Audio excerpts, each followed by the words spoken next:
बच्चों, आज हम देखेंगे एनसीईआरटी क्लास 6 की हिंदी की पाठ्य पुस्तक जिसका नाम है वसंत भाग 1। इस पुस्तक का 5वां पाठ है जिसका शीर्षक है अक्षरों का महत्व और इस पाठ को लिखा है लेखक गुणाकर मुले जी ने। तो आज का ये वीडियो है भाग 1 में पूछे गए जो प्रश्न थे उनके सभी उत्तर हमें आज इस भाग 2 वीडियो में मिल सकते हैं। तो आइए देखते हैं भाग 1 में लिखे गए सारे प्रश्नों के उत्तर। तो यहाँ पर उत्तर के अंतर्गत जो 3 बिंदु थे वो कुछ इस तरह से थे। पहला था बहुविकल्पीय प्रश्नों के उत्तर, क्विज आंसर्स। दूसरा है अतिरिक्त प्रश्नों के उत्तर। तीसरा है भाषा की बात संबंधित व्याकरणिक प्रश्नों के उत्तर। तो पहला हम देख रहे हैं बहुविकल्पीय जो प्रश्न दिए गए थे उनका उत्तर। तो पहला है दिए गए विकल्पों में से सही विकल्प चुनिए। यहाँ पर प्रश्न के एक से अधिक उत्तर लिखे गए हैं। उनमें से जो सबसे सही उत्तर है उसे गाढ़े अक्षर से और रेखांकित करके दर्शाया गया है। तो आइए देखते हैं इन प्रश्नों के क्या क्या उत्तर हैं। पहला प्रश्न है पुस्तकें बनी होती हैं, इसका उत्तर है ग अक्षरों से। दूसरा प्रश्न है किस काल में मनुष्य चित्रों के जरिए अपने भाव व्यक्त करता था, इस प्रश्न का उत्तर है ख प्रागैतिहासिक काल में। तीसरा प्रश्न है अक्षरों की खोज का सिलसिला शुरू हुआ था, सही उत्तर क 6000 साल पहले। चौथा प्रश्न मनुष्य की सबसे बड़ी खोज है, उत्तर घ अक्षरों की खोज। पांचवा अक्षरों की खोज के बाद मनुष्य को क्या माना जाने लगा, उत्तर क सभ्य। छठवां प्रश्न मनुष्य ने जब लिखना शुरू किया तब से क्या आरंभ हुआ, उत्तर ख इतिहास। सातवां प्रश्न चित्र संकेतों के बाद किस तरह के संकेत अस्तित्व में आए, उत्तर क भाव संकेत। आठवां हमारी यह धरती कितने साल पुरानी है, उत्तर घ 5 अरब साल। नौवां प्रश्न करोड़ों वर्ष तक धरती पर किनका राज्य रहा, उत्तर ख जानवरों और वनस्पतियों का। 10वां प्रश्न 10,000 साल पहले आदमी ने क्या बसाना शुरू किया, उत्तर घ गांव।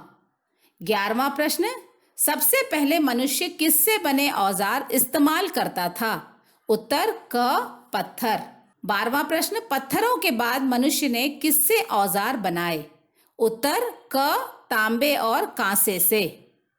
13वां प्रश्न गांव बसाने के बाद मनुष्य क्या काम करने लगा, उत्तर ग खेती करने लगा।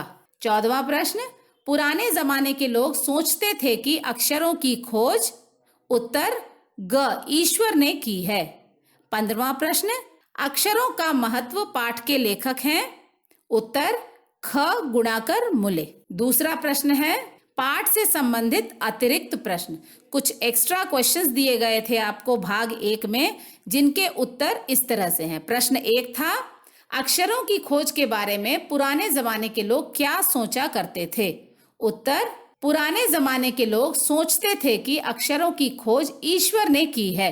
वर्षों बाद लोगों को पता चला कि अक्षरों की खोज ईश्वर ने नहीं बल्कि स्वयं आदमी ने की है।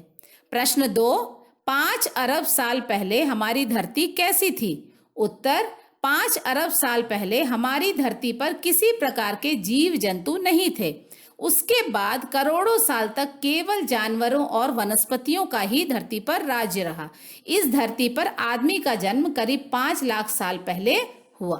तीसरा प्रश्न है चित्रों के माध्यम से किस प्रकार वस्तुओं और भावों को प्रकट किया जाता था, उत्तर ऐसा माना जाता है कि मनुष्य सबसे पहले चित्रों के माध्यम से ही अपने भाव व्यक्त करता था। जैसे एक वृत्त के चारों ओर छोटी छोटी रेखाएं खींचकर सूर्य का चित्र बनाया जाता था।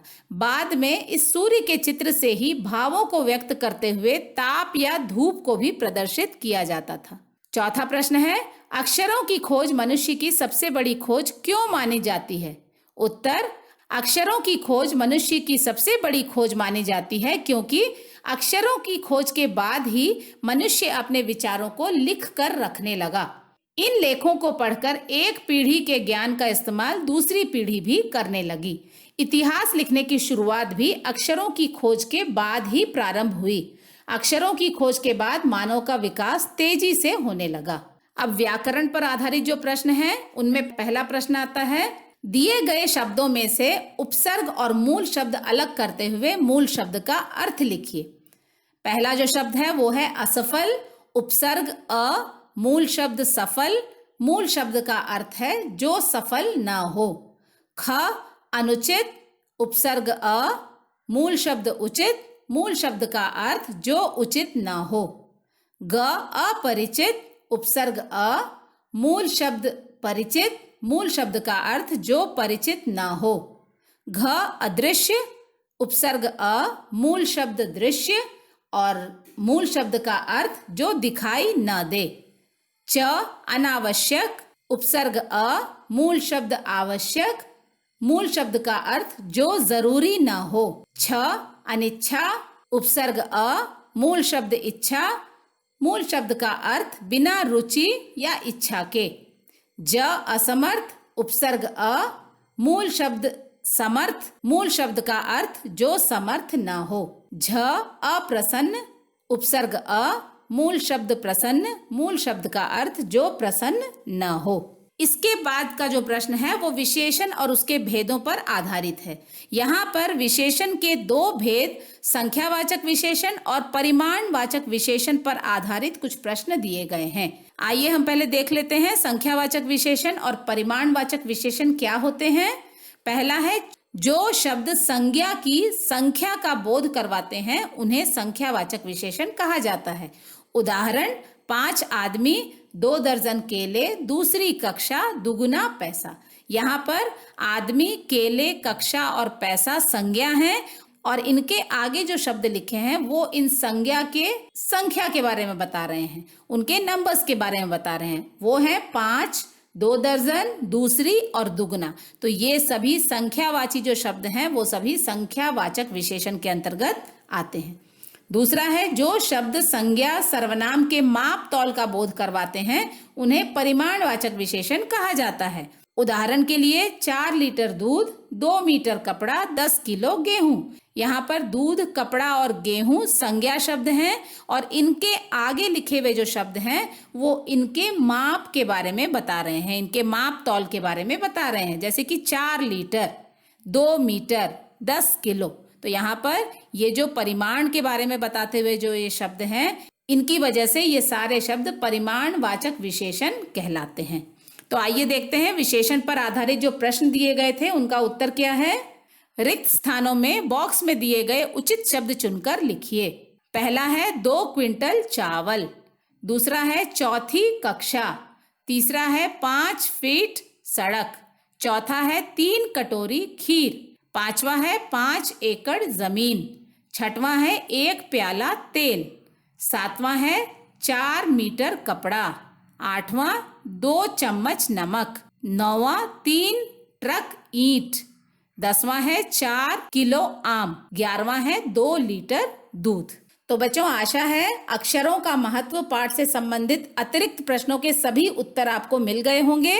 एनसीईआरटी क्लास 6 के अन्य पाठों से संबंधित अतिरिक्त प्रश्न भी हम आगे जरूर देखेंगे। तब तक के लिए थैंक यू, धन्यवाद।